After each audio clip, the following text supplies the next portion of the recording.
Hare Krishna. Hare Krishna. I hope everyone had a nice lunch prasad to your full satisfaction. So we're going to continue with our discussion about desires, Krishna, and how is it that you're going to make spiritual advancement? Bhagavatam certainly is about pure devotional service. As we said this morning, it's the Paramahansa Samhita. And you know that in the second verse of Srimad Bhagavatam, the standard is set. The bar is set very high. Dharma projita kaitavotula paramo namatsaranam satam. Right in the beginning, Bhagavatam clarifies its position. It sweeps out any pretense at dharma, kaitava. It calls such dharma cheating, which has some motive other than Krishna's pleasure. So this is what makes Srimad Bhagavatam unique. It is the Shastra of pure love. And as we spoke this morning, it is pure love that's the only thing that will satisfy us.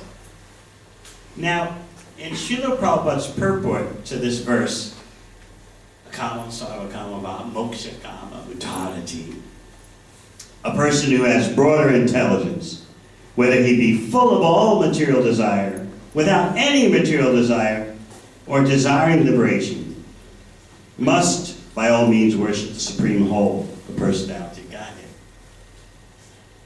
So in his purport, he points out that we all, even in material life, demonstrate our attraction to selfless service. Simply, the pure devotional attitude of the spirit soul is manifesting in a distorted way through the material atmosphere. Just think how you sacrifice for families, for communities, for a nation, for all of humanity, or for the planet. There is some desire of the human being to engage in service without any return. Of course, it's material life, so there's always some expectation. But still, there is appreciation for giving of yourself. That's what family life ideally is about, right? It doesn't always happen that way, but that's the hope. That all the family members are giving of themselves selflessly for the betterment of the family. And then for nationalism, every nation has its political heroes. Everywhere. India, USA, Australia.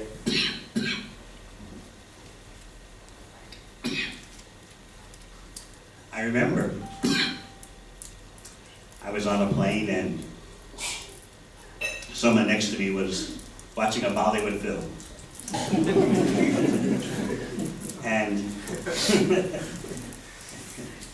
he had the volume way up high. So it was about a hero who saved the nation from some attack by Muslim terrorists. And so the climatic part of the movie was when he declared his motivation. He said, "The love of the nation flows in my veins thicker than my blood." It was a peak moment of it. That goes on everywhere in the world. This feeling of sacrificing for something, family, society, nation. I was telling devotees at New Govardhan last week about how school kids in the USA all have to learn about one hero in the conflict between Britain and the USA. Colonies, the original colonies in North America, and then the British colonial government. So in America, we're taught that this is the American Revolutionary War, when actually all that was going on was that the people in the colonies didn't want to pay taxes anymore to London. But now it's called a Revolutionary War to save the nation. Establishing a new nation for the people, by the people, of the people. But they simply just didn't want to pay taxes. So we're taught, as little school kids in the USA, of one so-called Revolutionary War hero. He was spying on the British, and he was captured. And so the British were about to hang him. And he's on the gallows with the rope around his neck. And the British Army asked him, well, do you have any last words before? And he said something that every school kid in the USA has to memorize and recite like a mantra. I only regret that I have just one life to give for my country.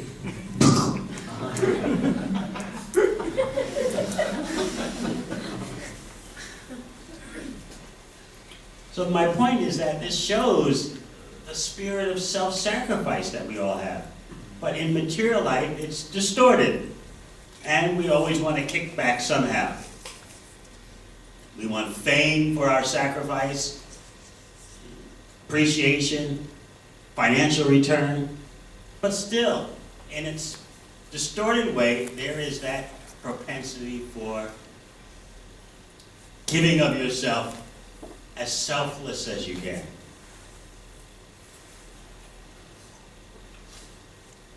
So Prabhupada is pointing out, this shows you that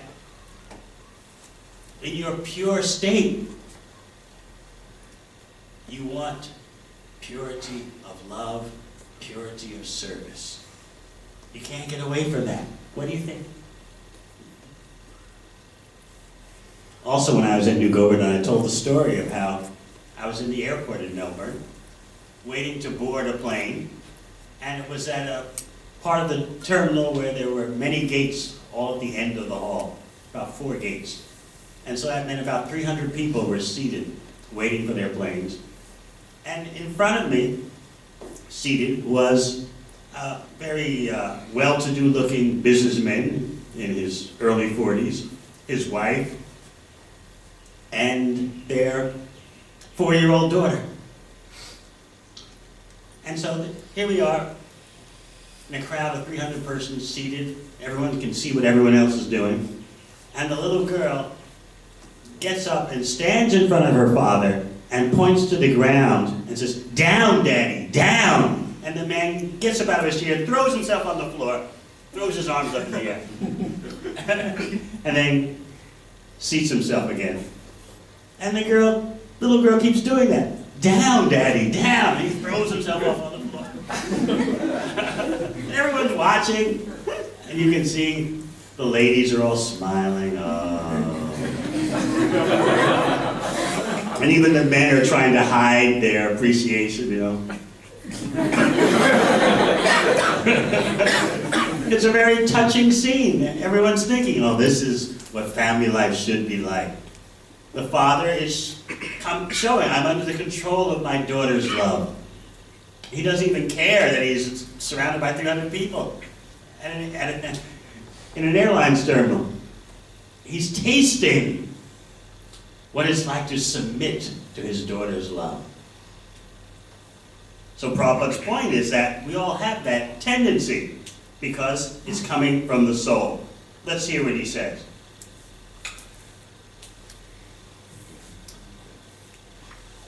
This means that one should feel happy only by experiencing the happiness of the Supreme Lord. This intuition of the living being is sometimes manifested even during the conditioned stage of a living being in the material world. And such intuition is expressed in the manner of altruism, philanthropy, socialism, communism, and so forth, by the undeveloped minds of less intelligent persons. In the mundane field, such an outlook of doing good to others in the form of society, community, family, country, or humanity is a partial manifestation of the same original feeling in which a pure living entity feels happiness by the happiness of the Supreme Lord. Such superb feelings were exhibited by the damsels of Brajabhumi for the happiness of the Lord. The gopis loved the Lord without any return, and this is the perfect exhibition of the akama spirit.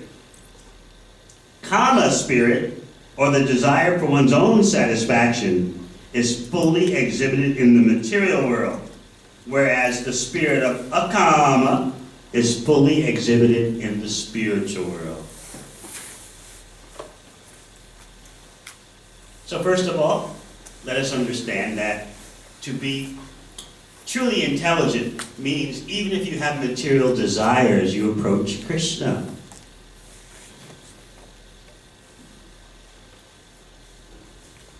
If your intelligence is not developed, you express your capacity for selfless seva through the material energy, through temporary mediums like community, family, society, humanity.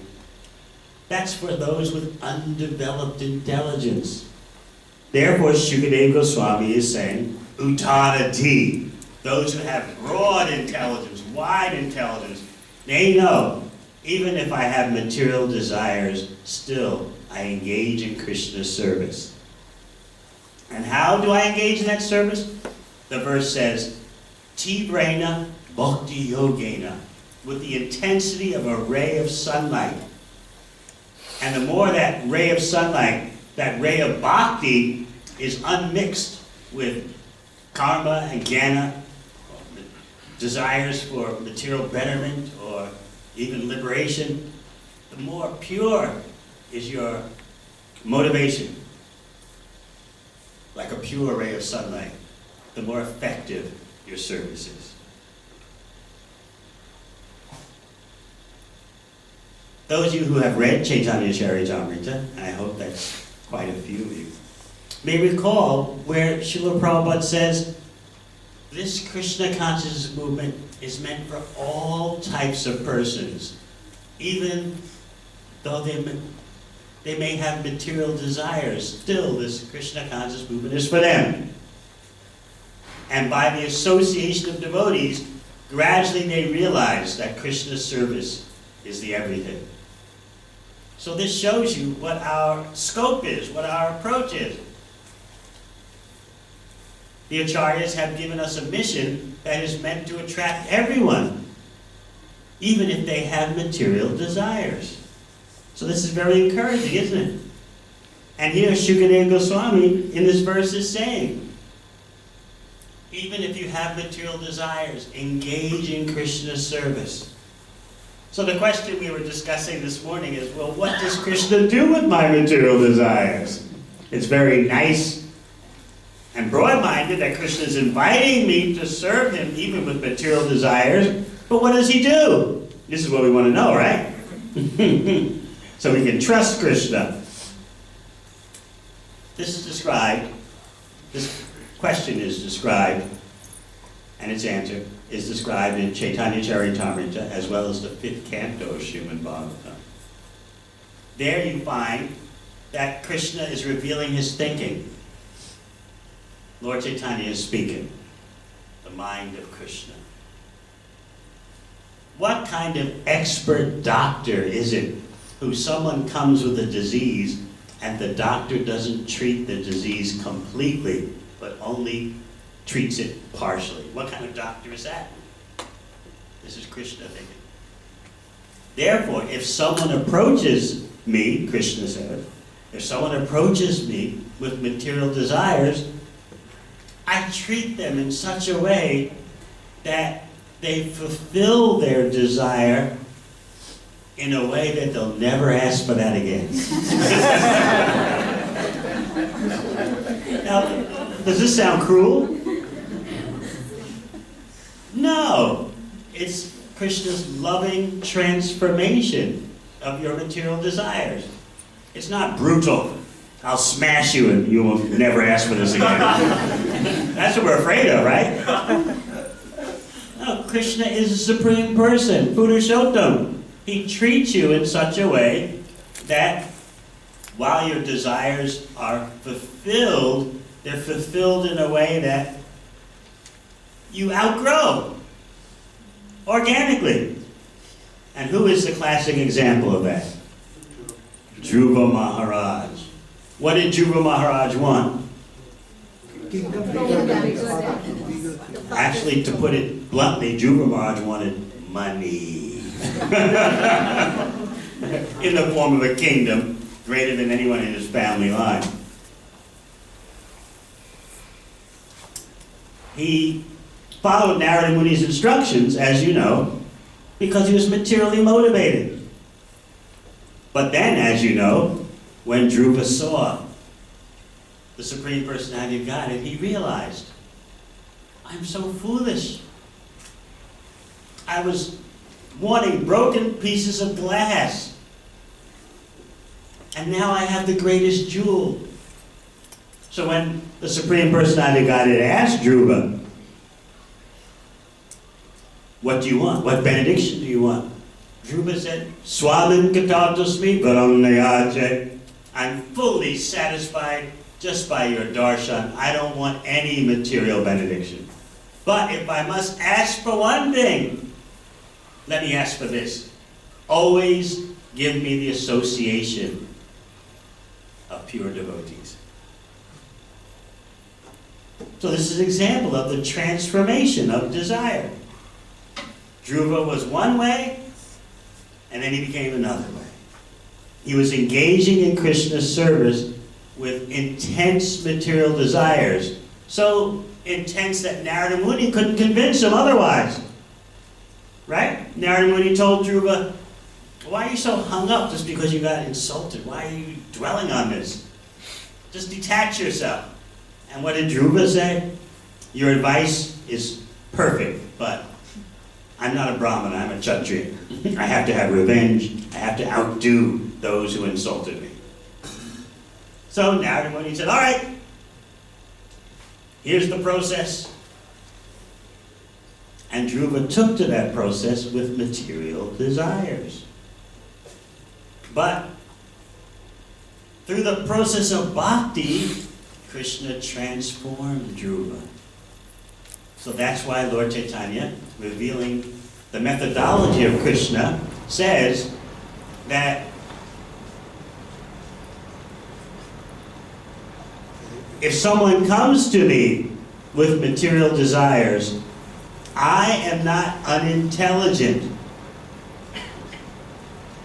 I fulfill those desires in such a way that they never ask for those things again, but they are fully satisfied serving my lotus feet. This is beautiful. This is love. Just like when a child wants something that's not good for the child, and the child is throwing a temper tantrum, the parents, especially the mother, figures out some way to pacify the child until the child grows up and doesn't want that thing anymore.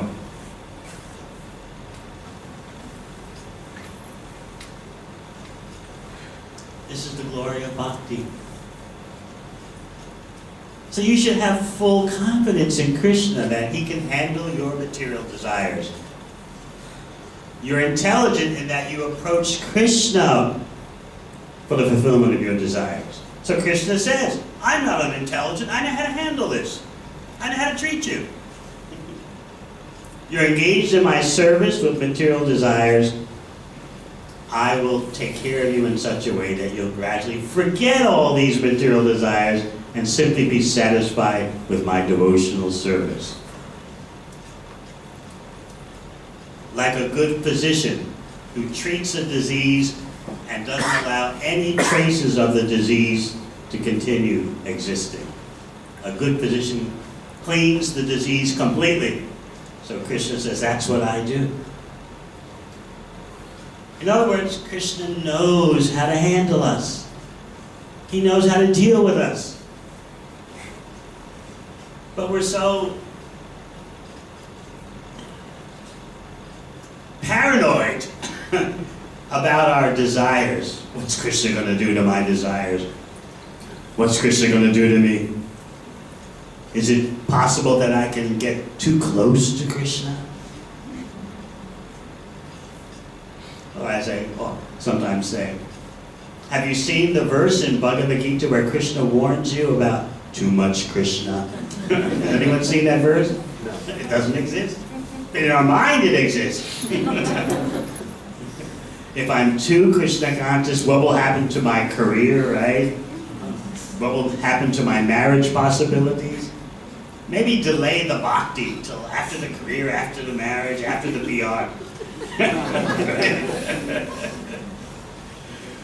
Well, this is our paranoia. So therefore, it's very essential that we study the Shastra and understand Krishna's modus operandi, how he does things.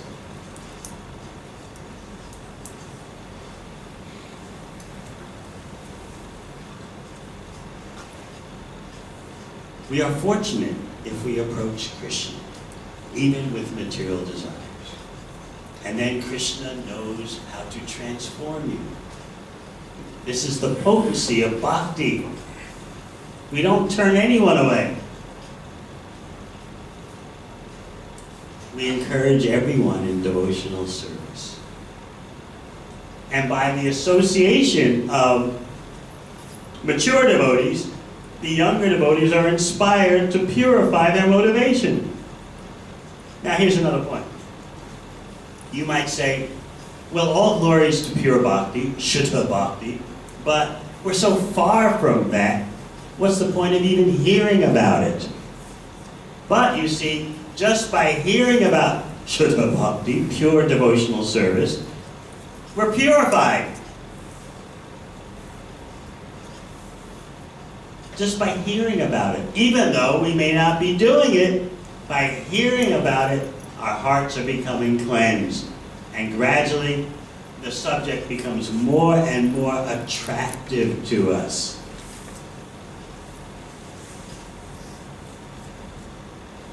And by hearing,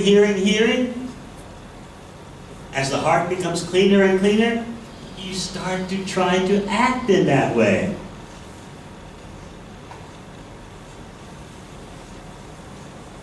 So it's most essential for us to hear about the subject matter. You might remember when you were little and your parents would tell you, when you grow up, you'll be doing like this, you'll be doing like that. And you, as a little kid, you couldn't see how you would be doing such things. But because the parents planted the seed in you, as you grew up, as you matured, you started doing those things, and you realized, this is what my parents said. I often tell the story of how when I was 8 years old, my mother would always ask me, so what do you want to be? What's your career? She was very much pushing upward mobility. You're 8 years old, what do you think you want to be? So I had seen some chemical engineers wearing these hard hats. So I thought that would be cool to wear such a hat. So I told my mother, I want to be a chemical engineer. Immediately my mother races to the children's bookshop in New York City and comes back with a book, Your Child's Future as a Chemical Engineer. Only 8 years old. She was being a good mother. She told me when I was a little boy, if you want to be successful in life, you have to be 3 things. So you have to be a scholar, you have to be an entrepreneur, and you have to be a Christian.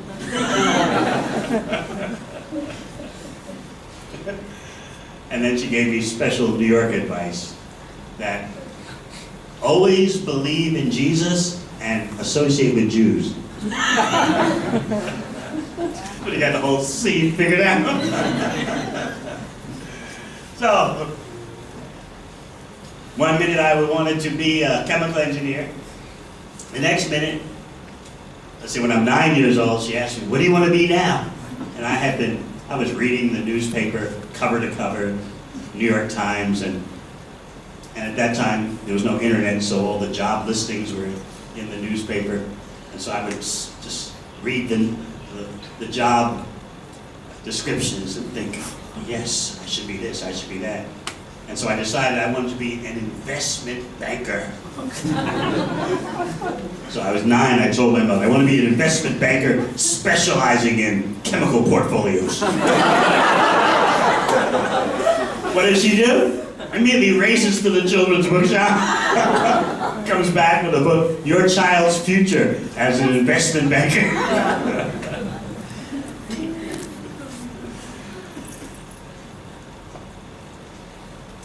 So a good parent knows how to stimulate the child's appetite. Many of you had parents like that. Well, similarly, Krishna knows how to stimulate you just by hearing about pure bhakti, even though it seems so far away. You become purified and you come closer to acting in that way. Now you might say, well, this will take all my life, being able to execute pure devotional service. But so what? If I tell you it's going to take you your whole life to rise up to being CEO, what will you say? Well, that's fine. Very good. If I'm CEO by the time I'm 65, my life is successful.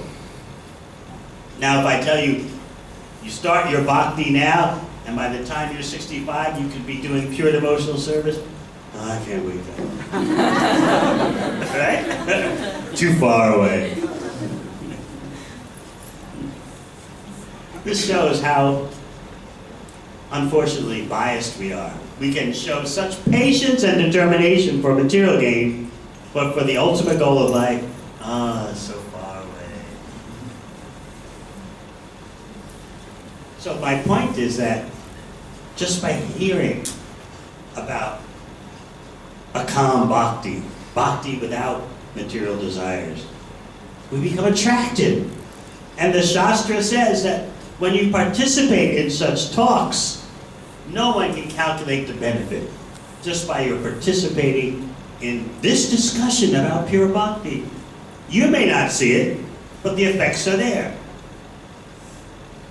Just like I didn't see the effects when my mother was asking what career, what this, that, the other. But obviously the effect was there. What? I was asking, what university are you going to go to? You might say, why does an 8-year-old and 9-year-old have to think about such things? But she's stimulating the appetite. She would always point out in the neighborhood, see that young man across the street? He's doing very badly. You don't want to be like that. What about this one around the corner from us? He's doing great. You want to be like that. He's always making propaganda. So I thought, why is mother doing this? But gradually, when you get older, you realize this shapes your outlook. And that's just about something material. What about hearing of pure devotional service, which is non-different? The subject matter is non-different from Krishna. So we want to have complete confidence that Krishna knows what he's doing with us. We appreciate that he's open, whether you're sarva-kama, full of material desires, akama, free from material desires, moksha-kama. This is an unusual one, you might think. Someone who is lusty for liberation. You don't meet those kind of persons too much these days. Everything these days is economic development. But moksha-kama means someone who is disgusted with material happiness and wants out of material existence and wants to merge into the Brahman. That is moksha-kama. It's actually, believe it or not, this is an advanced point, but we'll just mention it. The acharyas point out that moksha-kama, the lust for getting out of material existence is stronger than even material desire. Therefore, it's mentioned in the class by itself. Sarvakama, Mokshakama. I want out. Now, what's the problem with that desire? Does anyone know? Yes? We might return. There's a more essential problem, whether you return or not. Where do we go? Does not want to serve. It's got nothing to do with serving Krishna. It's just, I want out of suffering. And it's an intense desire, even more than wanting to enjoy materially. I've had enough. This is crazy. Samsara, repeated birth and death. I want out. But there's no motivation to serve Krishna. Therefore, what's the use? And unless you develop a desire to serve Krishna, you haven't achieved the real goal of life, even though you may be a mokshakami. But that's an advanced point. What we want to focus on is the glories of pure bhakti. And Srimad Bhagavatam is demonstrating that, especially in Braj Leela. Now, how many of you have wondered, how could there be selfless love for Krishna in Vrindavan when it seems everyone is always crying out to Krishna when there's some distress? Anyone think about that? So what is actually going on? Just like when the cowherd boys are wandering through the forest with Krishna. They've been playing all morning, and the cowherd boys say, Krishna and Balaram, we're hungry. Isn't that selfish? Every step they want to Yeah. please Krishna. It seems selfish, but what are they actually thinking? Krishna's playing all morning. Balaram's playing all morning. They are hungry, but they won't eat unless we, their friends, say we are hungry. So they're saying we are hungry out of service and friendship with Krishna. They're not thinking of themselves. They're simply thinking of Krishna. Or when Krishna's confidential lovers dress themselves, decorate themselves, usually you would say that's an act of egotism. They want to look pretty. But no, they're thinking Krishna will enjoy by looking at us. Whatever they do is completely selfless. It's all for Krishna's pleasure. So in Vrindavan, it looks like everyone is full of their own desires. But no, 100% they're simply thinking of Krishna's satisfaction. Just like when some demon attacks, what are the Brijvasis thinking? They immediately call out to Krishna, Krishna, Krishna Mahabaho. Are they just trying to save their own skin? No. What are they thinking? If we die, that will affect Krishna's enjoyment. Therefore, we should live. In order to live, we have to call out to Krishna to save us. We shouldn't die because we exist for Krishna's pleasure. If we die, that means less pleasure for Krishna. So therefore we're calling out Krishna. It seems like we're calling out to Krishna to save our own bodies, but no, we're calling out to Krishna to save his happiness because we're necessary for his happiness. Completely different way of thinking, isn't it? And that is the glory of Vrindavan.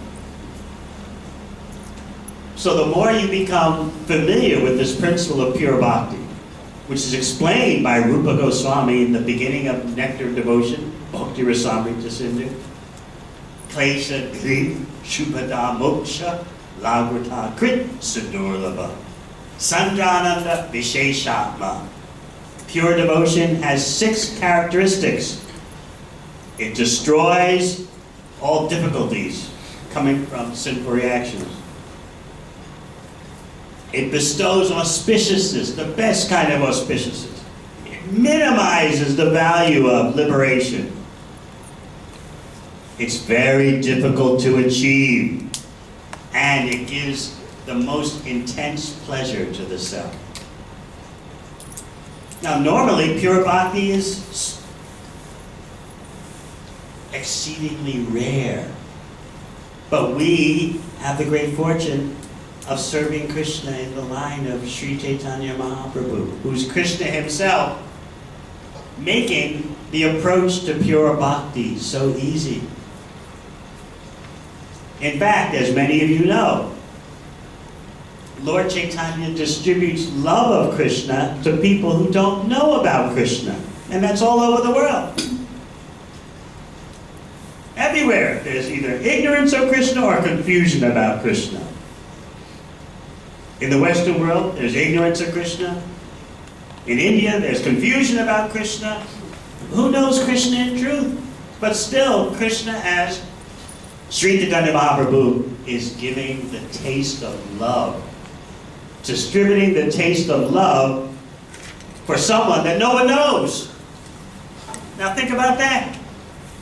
In order to love someone, you have to know that person. So how do you distribute a taste of the experience of loving someone that you have no knowledge of? That is the miracle of Chaitanya Mahaprabhu. And only Krishna can do that. So Krishna does that, though, not as Krishna. He does it as Sri Chaitanya Mahaprabhu. Both Krishna and Chaitanya Mahaprabhu are Swayam Bhagavan. I always love to explain this point. Chaitanya Mahaprabhu is not actually an avatar. He is Swayam Bhagavan, the original personality of Godhead. That one Supreme Absolute Truth appears in two ways, as Krishna, the Supreme Enjoyer, and as Lord Chaitanya, the Supreme Relisher of love and separation. So they're both the original personality of Godhead. And they both have their special neighborhood at the top of the spiritual world.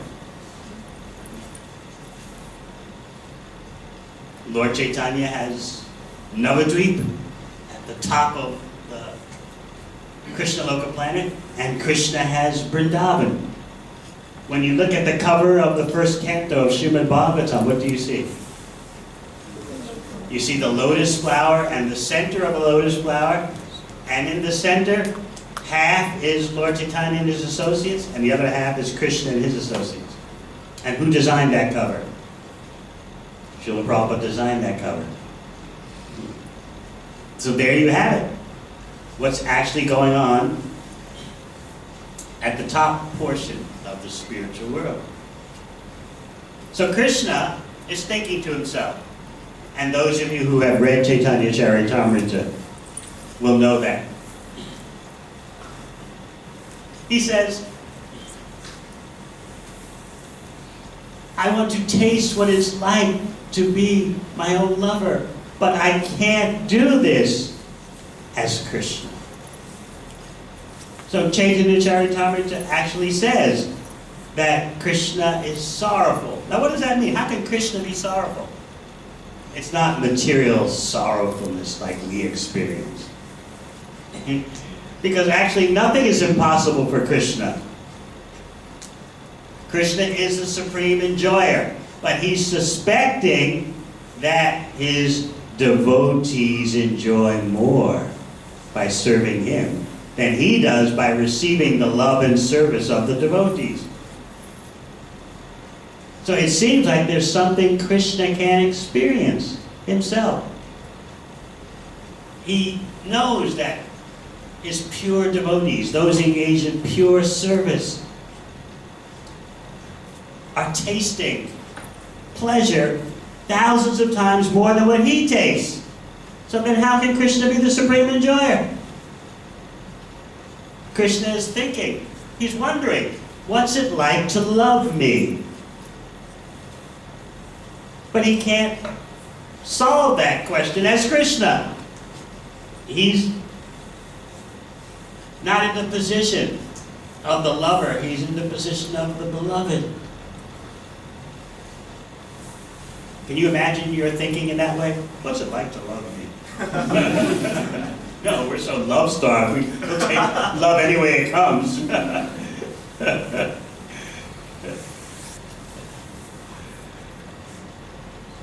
So Krishna is wondering deeply, what is it that my lovers experience in their pure bhakti, free from all material desire? I can't experience this as Krishna. Does that mean Krishna has some limitation? No. He comes as Chaitanya Mahaprabhu, as his own devotee, and experiences what is pure love, pure bhakti. And while he's doing that, while Chaitanya Mahaprabhu is experiencing pure love, he's distributing the taste of it to the most unqualified persons. No one knows Krishna, and Chaitanya Mahaprabhu is distributing the taste of love of Krishna to everyone freely, regardless of their qualification.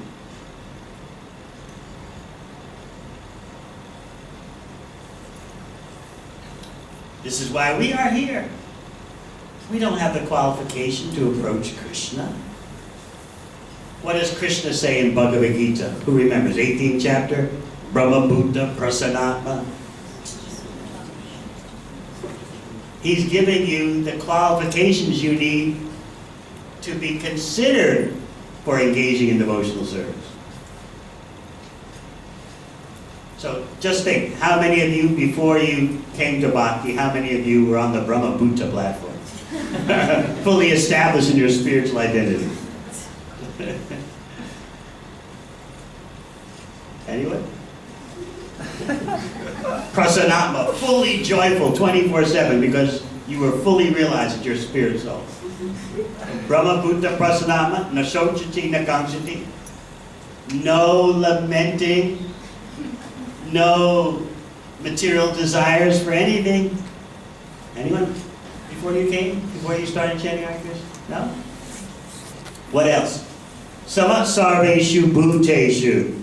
Seeing all living entities as equal. Anyone? And what does Krishna then say? Mad bhaktim labhate param. From this position you can begin bhakti. Anyone?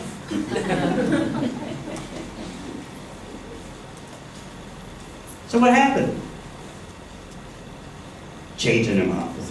Krishna comes as Lord Chaitanya and gives Krishna away. In the most degraded age, of course we think everything is very technologically advanced now, but in terms of human behavior, human qualities, it's the worst age. And yet, Krishna as Chaitanya Mahaprabhu is giving away the taste of love of Krishna to people who don't even know Krishna. They're either confused about Krishna, like in India, or they have no idea about Krishna, like in the West. This is the miracle of Krishna as Chaitanya Mahaprabhu. So see Lord Chaitanya and Krishna as a double reality. The same absolute truth appearing in two ways. Here's an easy way to grasp that. When Lord Chaitanya wants to enjoy, when he wants to be the supreme enjoyer, he appears as Krishna.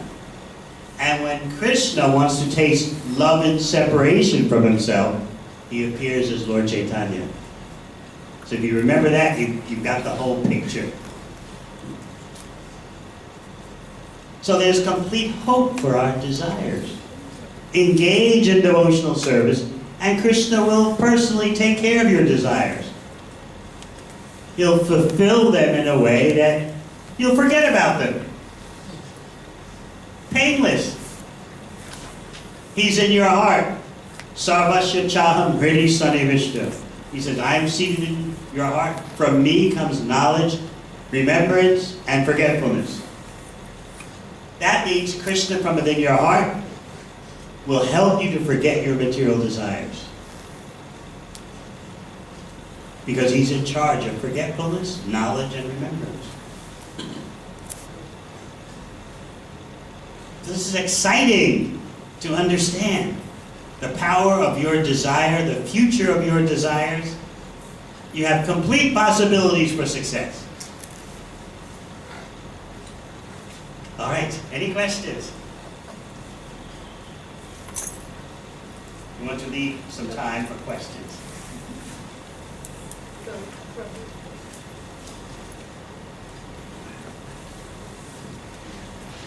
how can we gain the vision to see Srimad Bhagavatam and Chaitanya Charitamrita as Krishna, as with as much potency as we might see the deity form of Krishna? Nityam Bhagavata Sevaya, serve Srimad Bhagavatam, teaching its message, distributing it, demonstrating it in action. What else does the first canto of Bhagavatam say? Vasudeva Kataruchi Syam Mahat Sevaya Vipra. By rendering service to the great souls, you develop Vasudeva Kataruchi, the taste, the ruchi for talks about Vasudeva, talks about Krishna. It's all about service.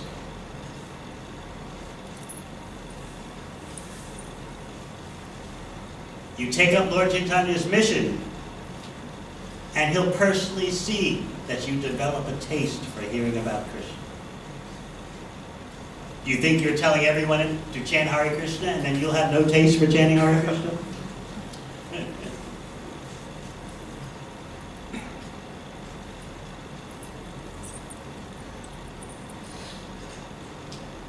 We're all about devotional service. We're not such a group of religious believers, you know. We are dynamic activists in Krishna's service. That means engaging the senses for Krishna's pleasure. Pranar artar diya vacha. We use our whole life's energy for Krishna's pleasure. Our wealth for Krishna's pleasure. Our intelligence for Krishna's service. And our words for Krishna's service. Everything.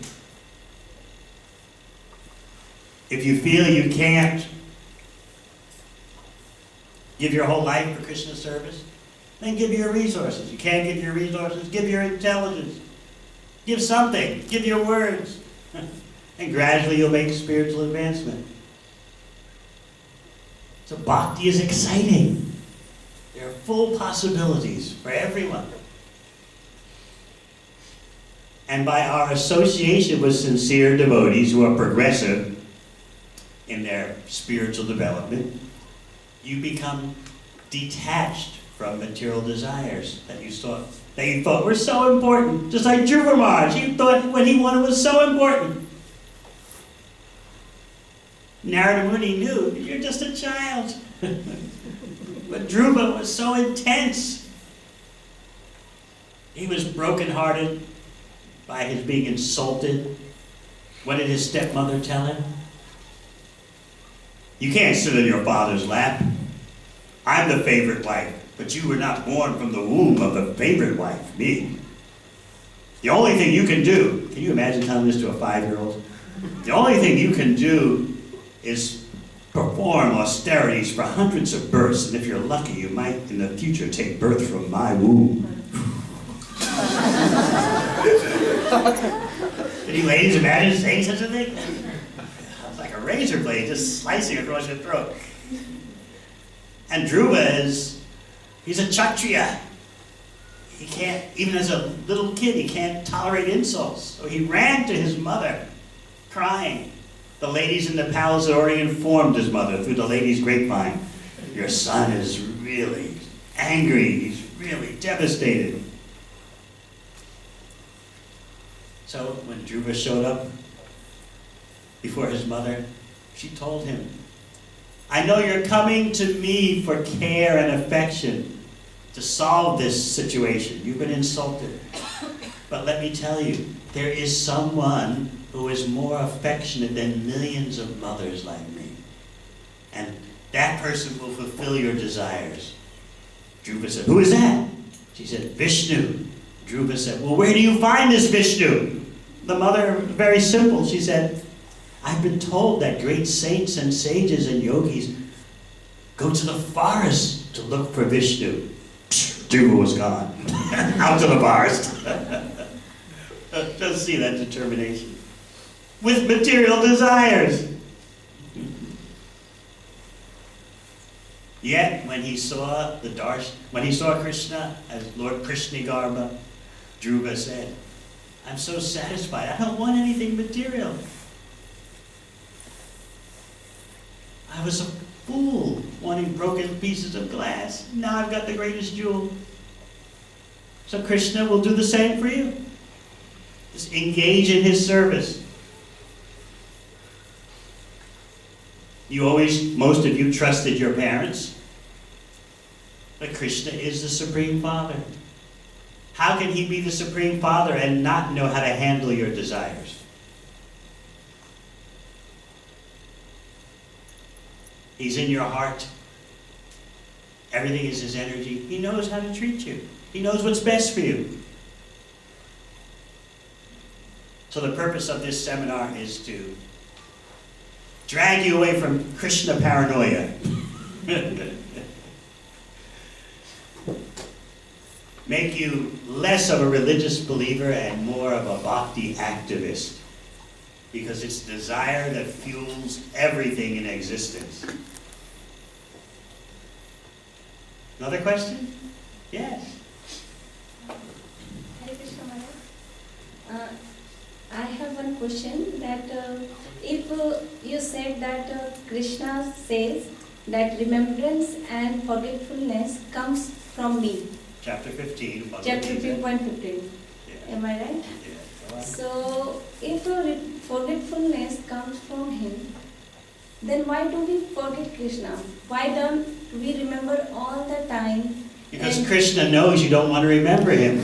So he regretfully helps you. But I want to remember. Then he'll help. That's why you're here, yes?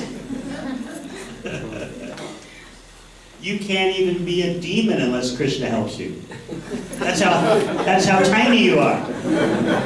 You want to forget Krishna? You can't do it without his help. He doesn't advise you to do that, but you insist. Like a temper tantrum. I want to be the enjoyer. I want to be the controller. Krishna says, I don't advise that, but you insist. So then he said, all right, I'll help you to forget me. Okay. Similarly, if you want to remember him, he's so happy. So now you're chanting Hare Krishna. Yes. You have Krishna. You're engaged in devotional service. That is Krishna. So just see how wonderful your life has become. So increase. Be greedy. More Krishna, more Krishna. Exactly. Have you ever been greedy in your life before?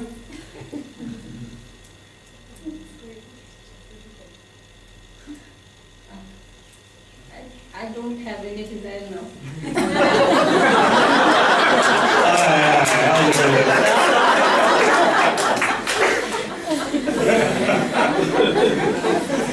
Any other questions?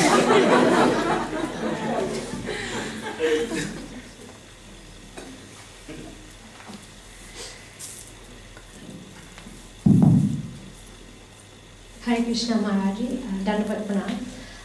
So how can we balance spiritual life and material life in terms of effort and time? Like, how will I know if I'm becoming complacent in my material life, not putting enough effort, using Krishna consciousness as an excuse, like, oh, Krishna is there, he will take care, so how will I know? Or even like the other way around, if I'm using my material life, like my studies, for example, as an excuse not to do devotional service. Bhakti requires guidance, just like Arjuna did in Bhagavad Gita. So what you're asking about requires guidance from a spiritual master, from the senior Vaishnavas, and then you can easily handle all these questions. How much should I study? I want to make sure my studies don't crowd out my spiritual life, but I have to do my studies. There's no point in going to school unless you're going to do it properly. It takes time and money to go to school. So you need guidance. So Bhakti is all about a guidance culture. And we're hoping that this North Sydney temple community will have such a guidance culture. So that questions like yours can easily be handled, and you have legitimate concerns.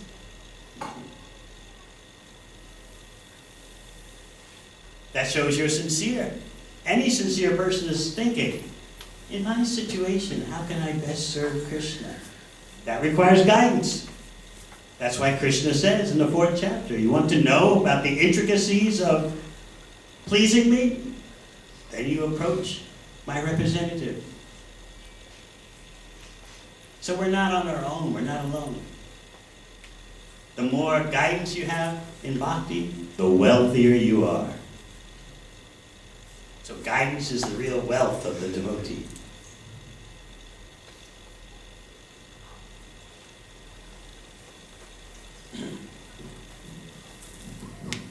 Krishna Guru Maharaj. So how can we exactly assure that we are not desiring for our own pleasure, but for Krishna pleasure? Because sometimes the desires that arise may feel like, yeah, I mean, my mind will be convincing me it's only for Krishna's pleasure, but I may also get pleasure from it. So how can I assure that I can ask this or I should not ask this? Again, you have guidance. And if you're regularly reading Prabhupada's books, they bring you to that point of being able to see clearly. So you have the Shastra, you have the Vaishnavas, you have a spiritual master. They all help you to see clearly. But sometimes people say, but I don't have that guidance with me 24/7, and I have to make decisions. Krishna is not cruel. He's in your heart. He can tell when you're trying to be sincere. Should I turn left or should I turn right? What is the best for Krishna's pleasure? He's in your heart, observing your sincerity. Sometimes I think that we think Krishna is some kind of cruel person. He makes bhakti look so attractive, and then at the same time makes it so difficult. No, Krishna wants us to come to him much more than we want to go to him. So he's giving you all facility, but we have to learn how to see that. We're so used to being on our own like orphans in the material world. No one's going to help me. I don't know what to do. Bhakti is difficult. Right? So it's totally fine to desire if we are also getting some pleasure out of it. Where does Krishna say no pleasure? Where does he say that? You think we're going to have some kind of secret police going around analyzing? Are you getting pleasure from bhakti?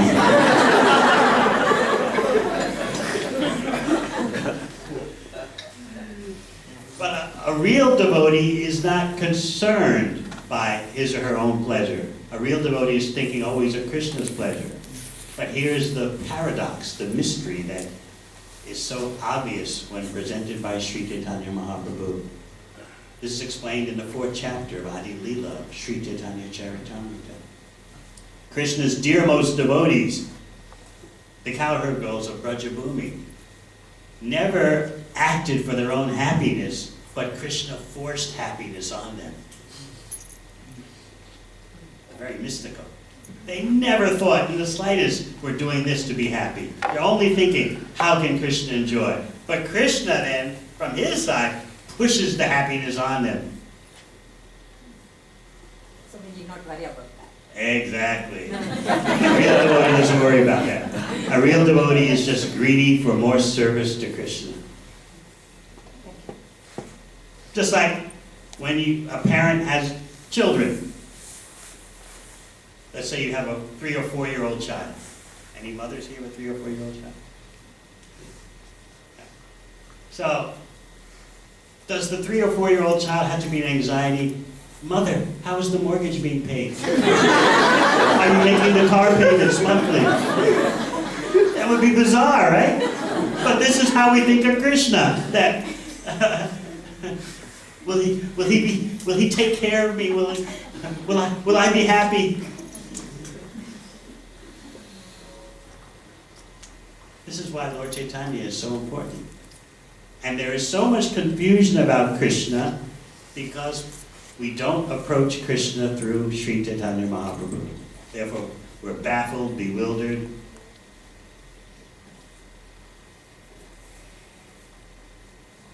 I was reading in some airlines magazine once on Air India. Air India. And what did I read? Krishna is the Hindu forest love god.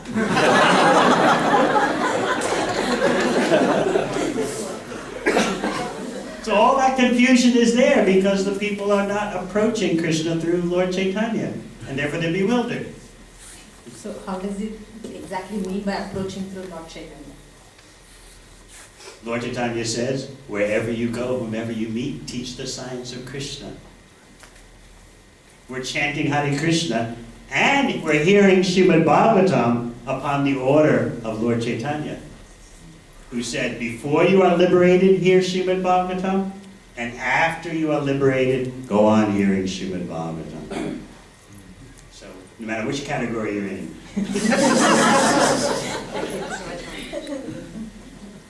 Very nice questions.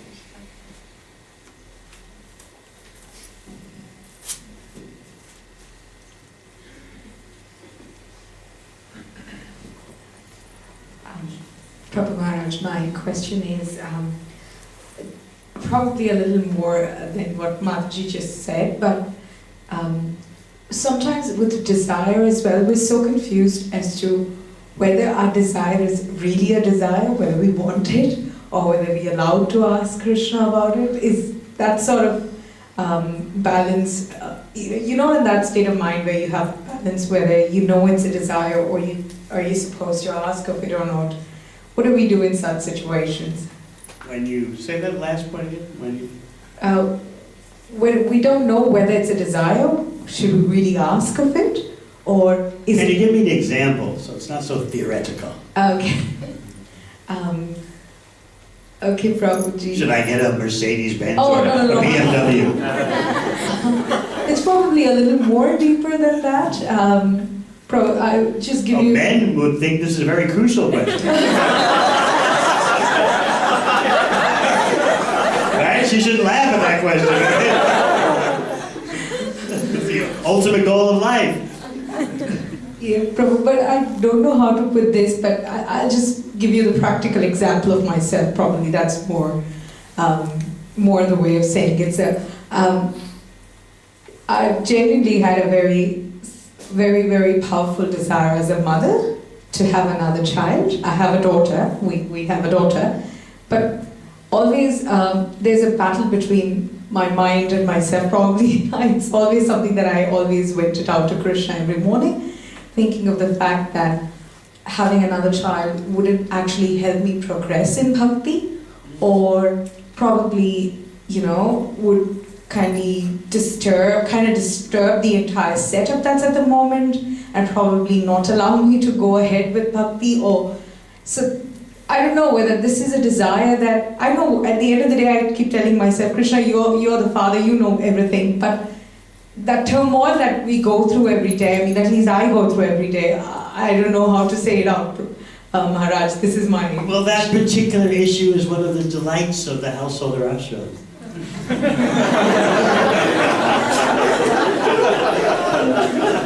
Should I, shouldn't I? Child number 2 or no? That's what you signed up for.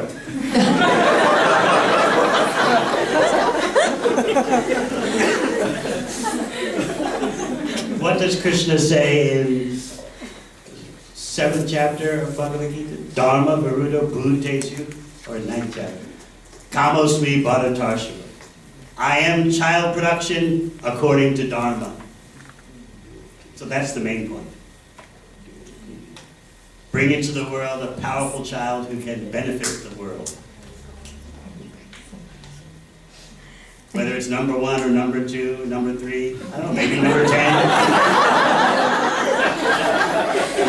It was just one of those sort of questions that probably everyone would have, but I don't know, it was just... Of course, it goes on all the time, believe me. Even the Swamis know, it goes on all the time. Kumaj, number 2 or number 3, what should I do? You have to work it out with your husband, and it's good that you're thinking, can my spiritual life handle another child? That's very good. So every family is unique, and so the husband and wife have to work it out. for Krishna's pleasure, hopefully.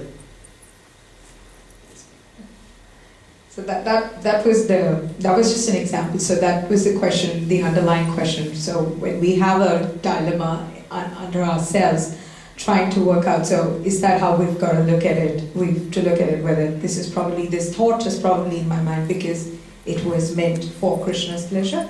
The fact that you're thinking in this way, is this for Krishna's pleasure or not? Is this beneficial or not? That shows the beginning of love for Krishna. So we're just happy that you're considering in that way. That's Krishna's mercy on you. Otherwise you wouldn't care. But because you're concerned about your spiritual life and Krishna's service, you're going back and forth. Should I, shouldn't I? That's the beginning of love. Maharaj. Hare Krishna. Hare Krishna.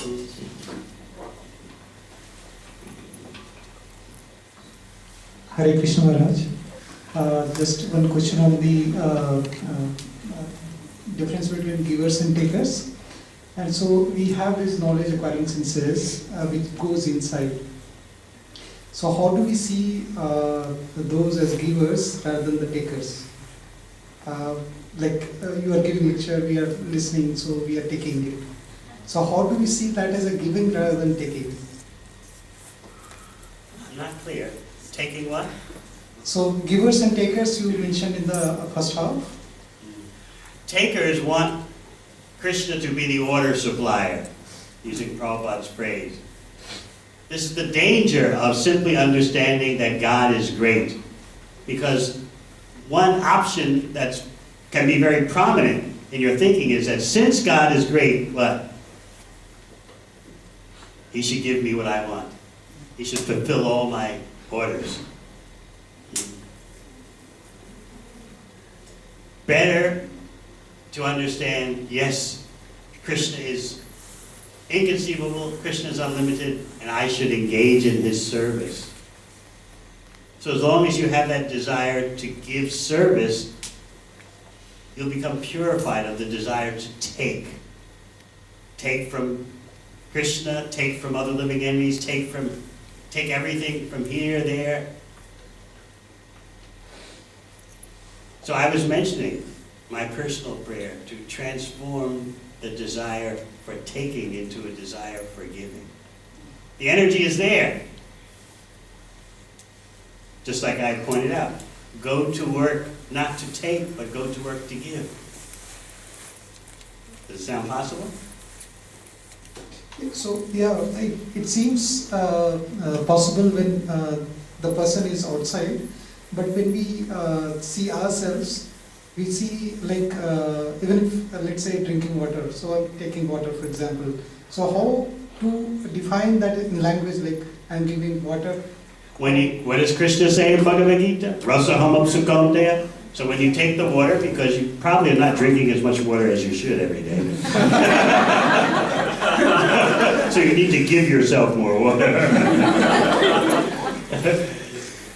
While you're drinking the water, you think Krishna is the taste of the water. So Prabhupada explained that if you're, of course, you're certainly not a drunkard, but if you're a drunkard and you're drinking wine and you think Krishna is the taste in the wine, then gradually one day you'll be Krishna conscious. And there are much quicker and better ways.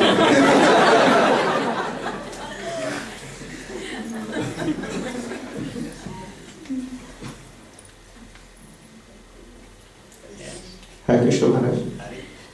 So when we have these desires, how to communicate with Krishna? Like as you said, he's sitting in our heart. He knows our desire. So, and I also heard devotees say you have to call out loudly and ask Krishna for your desire. So how is the dynamics work like?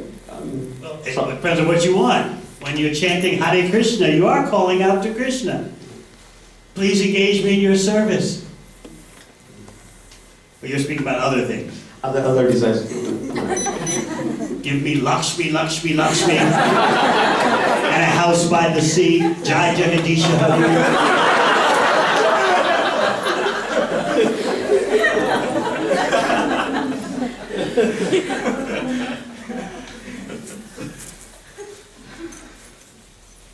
Again, even if you have those kind of desires, still approach Krishna. It's just not the most intelligent thing, but still you're known as having broad intelligence because you're approaching Krishna. So yes, you can approach Krishna if you so desire for BMW or Mercedes or the second one or whatever. It's not recommended, but the fact you're approaching Krishna shows that you're broad-minded, udarati, but it's not the best. Thanks, Maharaj. And one more question is, suppose, when you said when we approach Krishna with a desire, he will make sure he will fulfill our, he makes sure that we don't have that intensity to ask him again. So he makes it the desire in that position. Is it for one desire or for all the desires? You think Krishna is overloaded? Krishna has unlimited desires himself. And he has the unlimited ability to satisfy each one of his unlimited desires. I was speaking about this somewhere the other night. Wasn't it the Bhakti House? Or somewhere else? Maybe up at New Govardhan. If I ask you, how many desires do you have? How many can you count? If I ask you, how many desires do you have? Let's just pretend, all right. I want a bigger house. I want more money. I want... Ladies generally don't want BMWs. The man's thing. I want my own SUV full of kids.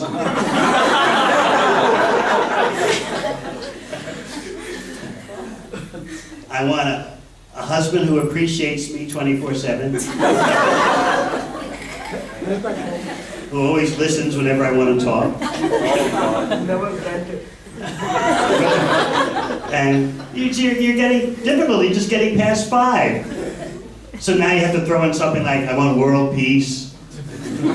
I want COVID to go away. You're still up to 7. We're not so complicated, you know? We don't have that many desires. But Krishna has unlimited desires. You can't conceive of that. Not only does he have unlimited desires, but he has the unlimited ability to satisfy all of his unlimited desires. Independently. This characteristic you'll find in Chaitanya Charitamrita. It's called Swaraja Lakshmi. Krishna has the independent ability to satisfy every one of his unlimited desires. This is someone you can trust.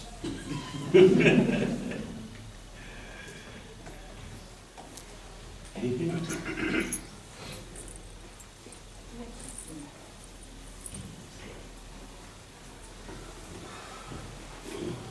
Hare Krishna Maharaj. Hare Krishna. How do you develop maybe more faith for Krishna, or always think about Krishna? If you want to have it, you should have more love to the Krishna. How do we develop it? Or how can we completely surrender to Krishna? If you, let's say, go for work and everything, then in that case, how do we completely always remember Krishna? If we're going to work, what's that? No, if we go to work and everywhere, in that position also, how do we always keep remembering Krishna? In which situation? Going to work. Going to work. Yeah. I explained that, maybe you didn't hear. Go to work to give, not to get. Krishna says at the end of the Bhagavad Gita, in all your activities, work under my protection. Be fully conscious of me, and you'll cross over all the obstacles of material life, I promise you, by my grace. So go to work to give yourself a bhakti lifestyle, give it to your family, and give it to as much of the world as your resources allow. You're a billionaire, you can contribute to making facilities for people to come and hear about Krishna all over the world. According to your capacity, whether you're a billionaire or middle class, lower income, whatever. Give something to Krishna. Go to work for giving to Krishna. Give yourself a bhakti lifestyle, give it to your family, and give it to as much of the world as your resources allow. You see, I'll elaborate. You know this verse in the 2nd chapter of Bhagavad Gita, Kamani eva tikaraste. All over India, everyone knows part of this verse. And they'll tell you immediately. Krishna says, Bhagavan says, you have a right to do your duty. You must do your duty. Right? What about the second half of the verse? Who knows? Anyone know the second half of the verse? Huh? You're not entitled to the fruits, to the results. That part is forgotten. Just, you must do your duty. Krishna says, do your duty. But then Krishna says, do your duty and you're not entitled to the results. Forgotten that part. We don't remember that part. So you go to work to give yourself a bhakti home, bhakti family, and help the world become Krishna conscious. And you'll see the change. Okay? Yeah.